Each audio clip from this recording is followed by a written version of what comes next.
काय ही पाप करते हैं। वीर पुरुष कभी नहीं, नहीं, मन में भी नहीं। अभ्यास से योग आता है, योग से ज्ञान आता है, ज्ञान से प्रेम और प्रेम से आनंद आता है। बिजनेस बिजनेस है, बच्चों का खेल नहीं। नर्म दिमाग वाले, कमजोर दिमाग वाले, मुर्गे के दिल वाले सच नहीं पा सकते। व्यक्ति को स्वतंत्र होना चाहिए और आकाश जितना चौड़ा होना चाहिए। एक विज्ञान के रूप में अध्यात्म, एक अध्ययन के रूप में मानव मन के लिए सबसे बड़ा और स्वास्थ्यप्रद व्यायाम है। सबसे बड़ा पाप ये सोचना है कि आप कमजोर हैं। कोई भी बड़ा नहीं है। समझो कि तुम ब्रह्म हो। आप जो देते हैं उसके अलावा किसी चीज में शक्ति नहीं है। मन को सदा प्रफुल्लित रखना। सब एक बार मरेंगे। कायरों को बार बार मौत का दर्द सहना पड़ता है केवल उनके मन में डर के कारण। जब कोई विचार विशेष रूप से मन पर कब्जा कर लेता है तो यह वास्तविक शारीरिक या मानसिक स्थिति में बदल जाता है। किसी राष्ट्र की प्रगति के लिए सबसे अच्छा थर्मामीटर उसकी महिलाओं का उपचार है।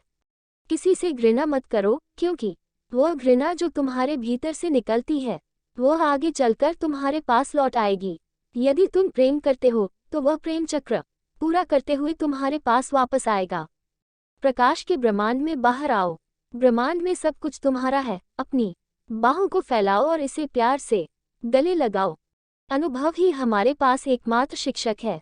हम जीवन भर बात कर सकते हैं और तर्क कर सकते हैं, लेकिन हम सत्य के एक शब्द को तब तक नहीं समझेंगे जब तक कि हम इसे स्वयं अनुभव न करें। गीता और गंगा हिंदू धर्म का सार हैं। एक इसका सिद्धांत और दूसरा इसका अभ्यास। कहो, मैं सब कुछ कर सकता हूँ। सांप का जहर भले ही शक्तिहीन हो, अगर आप उसे दृढ़ता से नकार सकते हैं।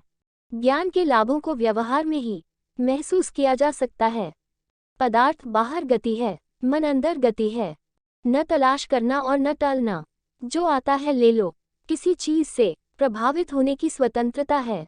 केवल सहना नहीं, अनासक्त हो, मुक्त हो, किसी से कुछ नहीं की आशा। मुझे यकीन है कि अगर आप अपने जीवन पर पीछे मुड़कर देखें तो आप पाएंगे कि आप हमेशा दूसरों से मदद लेने की कोशिश कर रहे थे, जो कभी नहीं आया।